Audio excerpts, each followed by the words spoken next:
Hi West Texas, Burt Sempier here, and thanks for joining us for another episode of our VCast series, Chat with the Chief, episode 21 to be specific. And as always, I'm joined by San Angelo Police Chief Travis Griffith. Chief, great to see you. We're back on a regular schedule now.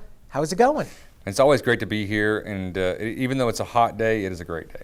That's true.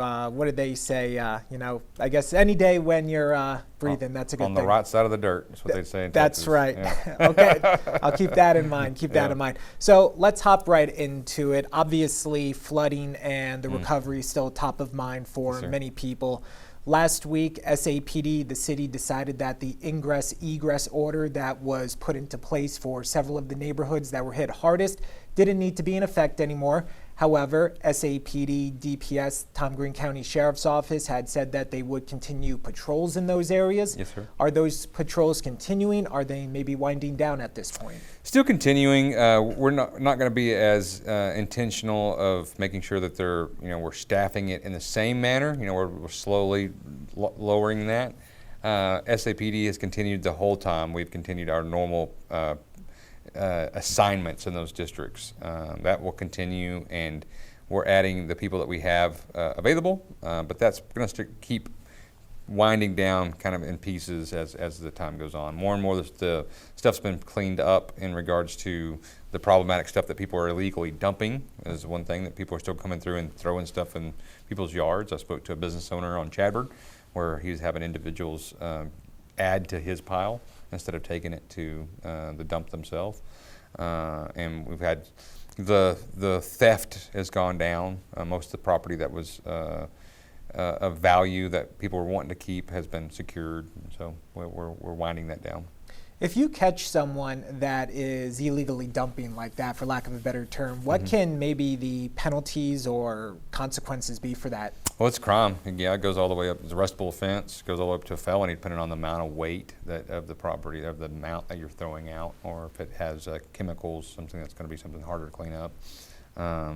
Some places we've even looked at as we get closer to staffing, you can get some grants out there for people. That's one of their main jobs, is to go out and watch for illegal dumping. We're got about 16 guys in training right now, so when we get those guys out, we'll look at what all of our options are. But right now, we're trying to deal with what little bit of resources we have. We're putting them towards major crime.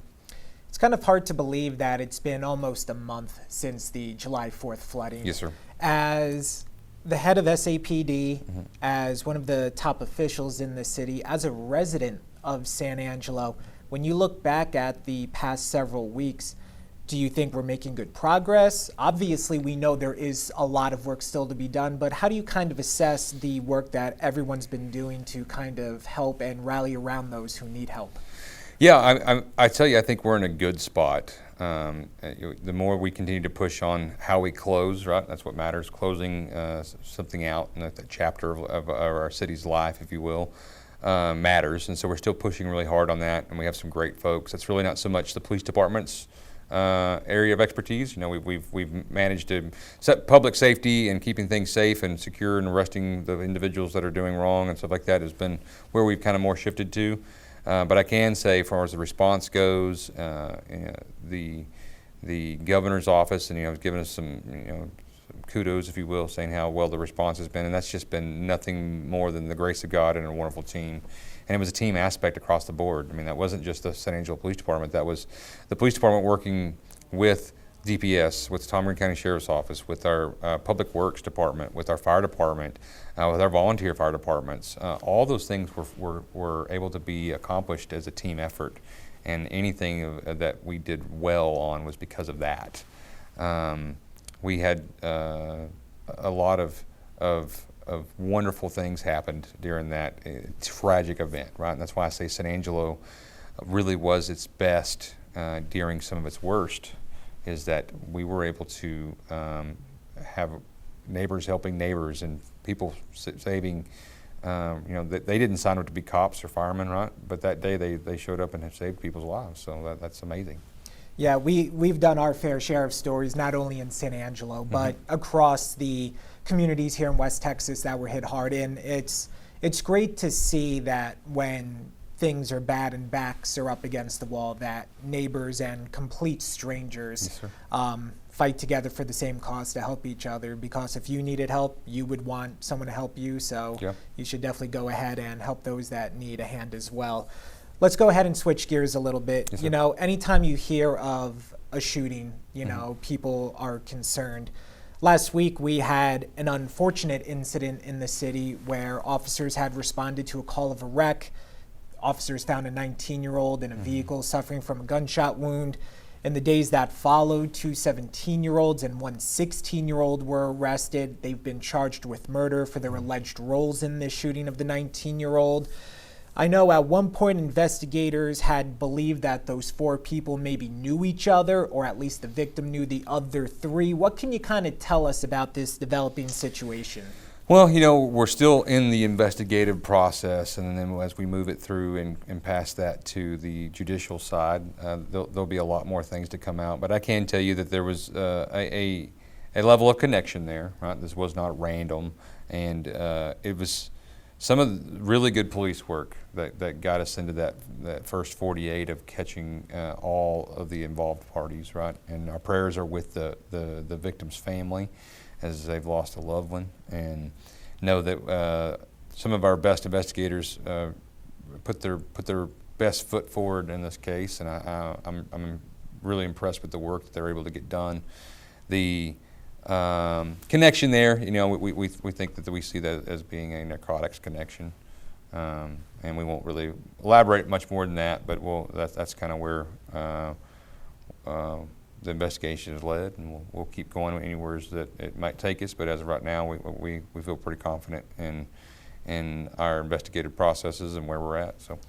Is it surprising that officers, investigators were able to catch 3 people just within a matter of days? That seems quick from the outside looking in. Oh, it was outstanding police work. You know, that's a precious time frame, and they have TV shows called, you know, the first 48 that are connected to that. Is that it's your prime time to get a lot of your evidence and witnesses and kind of get things nailed down. And they, as a team unit, the criminal investigations division really just showed up on this case, man. They had everybody kind of all hands on deck, and they pushed through that first 48 with very little sleep and got a lot of work done quickly, and were able to do some just outstanding police work. Let's switch gears again, but let's go with a couple more positive topics here. So, believe it or not, school in San Angelo starts 2 weeks from tomorrow, August 14th. Kids will be back in the classroom. How is SAPD gearing up for the start of the new school year? Because not only are kids going to be back, but a lot more traffic on the road with parents and grandparents dropping the kids off. Just how does the police department get ready for this exciting start of the year? Yeah, man, that's one of the things that we're excited for the kids to get back into school, and many parents are too. Yeah, I'm sure they are. But we put extra folks into this, you know, into the school zones, right? And we remind people that, you know, there's going to be more, not only just more traffic on the roadway, because you get used to driving a route that has a school on it. In the summer, you're not used to that being loaded with people. So we ask people to be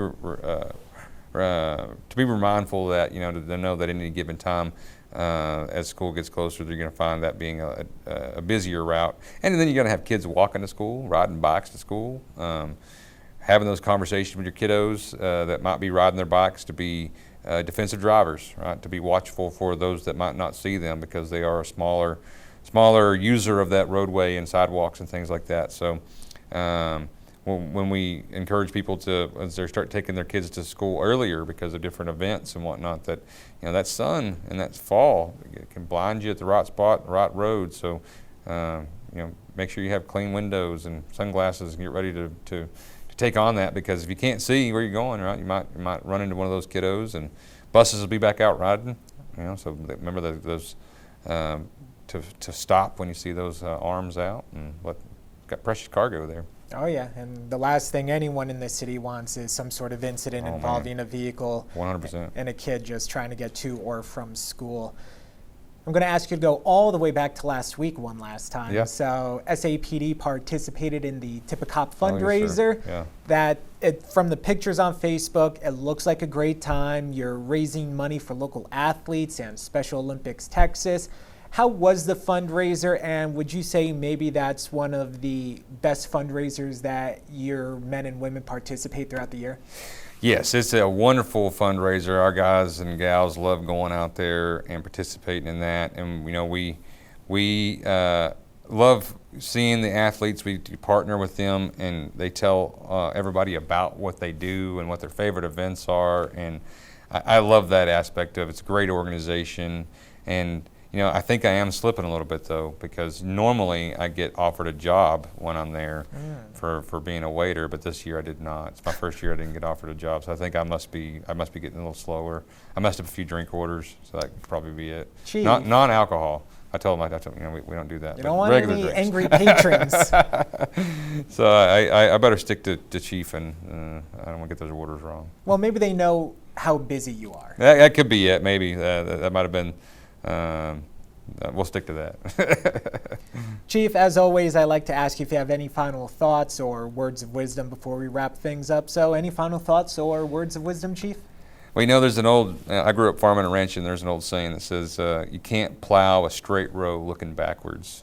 So whatever has happened in your life, or, as a community, we're struggling getting back on our feet, that we don't have a brighter future unless we look straight ahead, right? We learn from what we go through. We understand that that's in the past, and we let it be our lessons, but don't forget that the future's in front of us, and we pay attention where we're at in the present, and we treat people with respect, and we walk through this as a community and know that the future is going to be brighter. The always wise San Angelo Police Chief Travis Griffith. Chief, thank you. Thank you, bud. All right, that'll do it for another episode of our VCAS series, Chat with the Chief, featuring San Angelo Police Chief Travis Griffith. We'll see you next time.